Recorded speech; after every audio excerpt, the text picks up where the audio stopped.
Vindo aqui para mais um vídeo sobre análise de papéis. Seguindo aí das empresas que ficaram para trás depois que se encerrou a temporada de resultados do segundo trimestre de 2023, nós temos uma das empresas que é muito comentada aqui no canal, que é a CEMIG.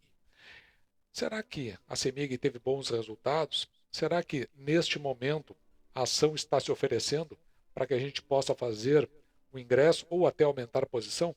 Vamos dar uma olhada como foram os resultados da CEMIG. E para fazer o vídeo, eu vou me utilizar aqui das informações contábeis intermediárias, que são relativas então ao segundo trimestre de 2023. E também vou usar a apresentação por conta da teleconferência de resultados da companhia, porque aqui dá, às vezes, de uma forma bem mais didática. Um documento que eu uso muito pouco, mas nesse caso aqui vai nos interessar, é o release de resultados, onde a gente vai tirar uma informação específica na construção dos múltiplos que nós vamos utilizar lá no final desta apresentação. E vamos começar aqui pelas informações contábeis intermediárias. A gente dá um pulo aqui rapidamente na página 4, que tem uma informação que nos interessa e ela é, ao nosso ver, bastante relevante na hora em que nós fazemos a construção dos nossos múltiplos, que é com relação ao patrimônio líquido. Veja que o patrimônio líquido da companhia vai a 23,6 bilhões, sendo que no final do ano passado ele estava aqui em 21,7. E depois disso, vamos dar uma olhada como é que foram os resultados do ponto de vista de receita da CEMIG. Aqui no resultado consolidado da receita líquida, veja que ela chega aqui a 17,4 bi, e o lucro líquido do período, que também nos interessa, chega a 2,6. Depois nós vamos levar esses dois resultados para a nossa tabela final, que é daqui que a gente faz a projeção para o final de 2023, o que a gente pode esperar em termos de resultados da CEMIG. E depois a gente pode descrever aqui o que a companhia veio apresentando ao longo do ano, e que a gente possa entender aqui como relevante. Lembrando, né, que a CEMIG ela é uma empresa verticalizada, ela tem aqui a distribuição, a transmissão, a geração e, além do mais, ela tem esse serviço de canalização de gás, além de também trabalhar no mercado, aquilo que ela chama de geração distribuída, que na verdade é o Mercado Livre, se nós considerarmos outras empresas similares. O importante aqui é você saber que a força da companhia está aqui na distribuição. Veja, nós estamos olhando aqui do ponto de vista dos investimentos, o quanto ela investiu em distribuição. 1,4 bi. A diferença que tem aqui em relação à transmissão, só 86, e em geração 93 milhões. E partindo aqui para os resultados da companhia, veja aqui no resultado consolidado, se nós compararmos, né, no caso aqui o lucro líquido, vamos falar aqui especificamente, vamos verificar o recorrente do lucro líquido. Veja que ele cresce no comparativo do segundo trimestre de 2022 com o segundo trimestre de 2023 em 6,6%.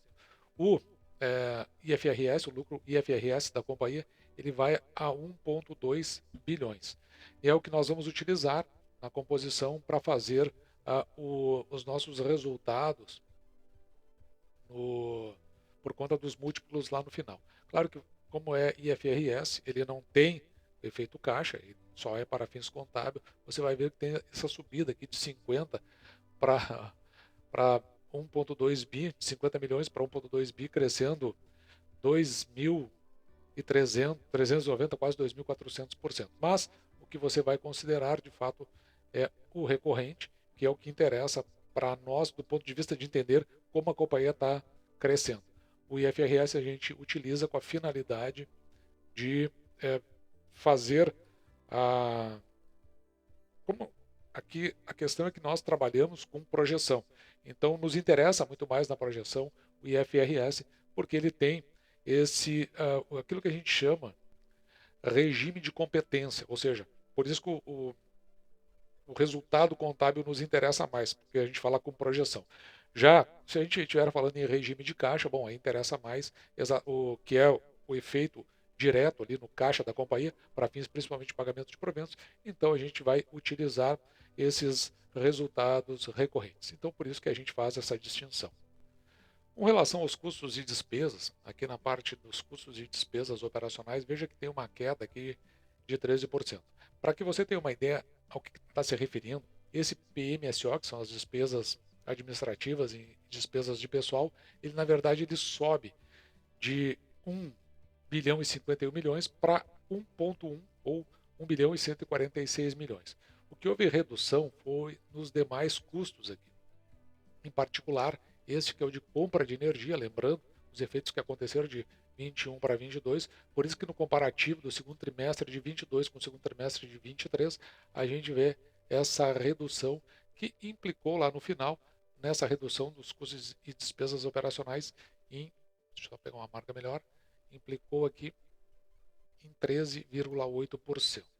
Na evolução dos custos de PMSO, ou seja, é esse que está no verdezinho mais claro aqui em cima, então ele estava em 1 bilhão e 51 milhões, ele cresceu aqui para 1 bilhão e 146 milhões. O que mais impactou é o que está em vermelho aqui, ó, serviços de terceiros, e aqui tem outras despesas. E aquilo que fez uma redução foi justamente o custo de pessoal aqui em 49 milhões. E de onde que vem essa despesa? Vem desse plano de demissão voluntária. Então está aqui registrado os 49 milhões, onde 297 funcionários deixaram a companhia. Aqui eu acho legal esse gráfico aqui porque ele mostra o fluxo de caixa consolidado da companhia. Veja que em 2022, dentro do mesmo período aqui, teve uma geração de 3,3 bilhões de caixa e a geração agora do caixa operacional ela vai a 4 bilhões. Se nós considerarmos aqui que houve esse pagamento aqui, ó, restituição de PIS/PASEP e também bem aqui no canto aqui atividades de investimento, o caixa da companhia ele saiu de 3,3 bi e foi para 3,8 bilhões agora no primeiro semestre de 2023. E esse caixa a gente vai utilizar para chegar na dívida líquida da companhia. Então vamos dar uma olhada agora no perfil da dívida. Para dar uma olhada nesse perfil, eu vou recorrer então desse documento aqui, que é o release de resultados. Vou direto aqui na página 28, só para a gente ter clareza ao que a gente está se referindo, porque aqui na página 28 tem bem descrito o endividamento. O release é muito bom porque ele tem esse aspecto mais didático. Vamos olhar aqui para o consolidado. Veja que a dívida bruta da companhia fica aqui ó, em 11,8 bilhões, certo? Se nós descontarmos aquele caixa lá de 3,8 bi, a dívida líquida da companhia vai ficar em 7 bilhões e 966 milhões. E assim fica fácil nós entendermos esse gráfico. Então aqui tem o caixa, nós temos aqui em cima a dívida líquida, então aqueles 11,8, descontado aqueles 3,8, nós chegamos a 7,9 bilhões aqui de dívida líquida da companhia. Aqui tem a amortização. O que você precisa ficar de olho aqui é exatamente no ano de 2024, porque tem uma parcela mais pesada da dívida para ser paga. Embora o prazo médio dessa dívida seja de quase 3 anos. Se nós pensarmos do ponto de vista da alavancagem, ou seja, em relação ao EBITDA anualizado da companhia, então nós chegamos aqui, ó, que ela tem uma alavancagem de 1,11, que é excelente alavancagem da CEMIG. E a partir desse ponto você vai ver, eu recomendo para você que pretende investir na companhia ou já é investidor e pretende aumentar a sua posição, porque esses resultados eles passam a ser, a partir desse momento, individualizados. Aqui no caso a gente está falando do resultado CEMIG-D, que é a parte de distribuição. Então você vai ver para distribuição, geração e transmissão, e também você vai ver para o segmento de gás e venda no Mercado Livre.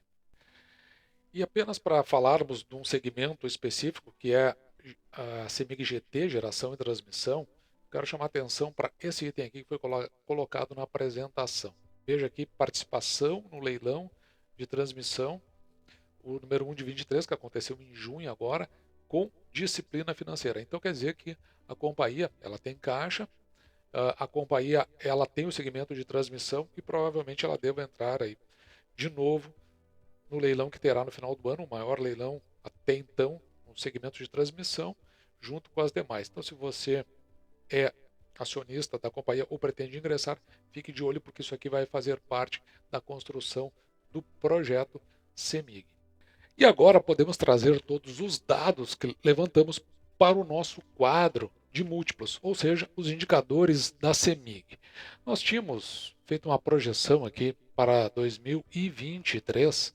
Essa projeção ela contava aqui com 36,5 bilhões aproximadamente de receita líquida e agora nós já podemos, com os resultados obtidos, estimar aqui em quase 35 bilhões, um pouco abaixo.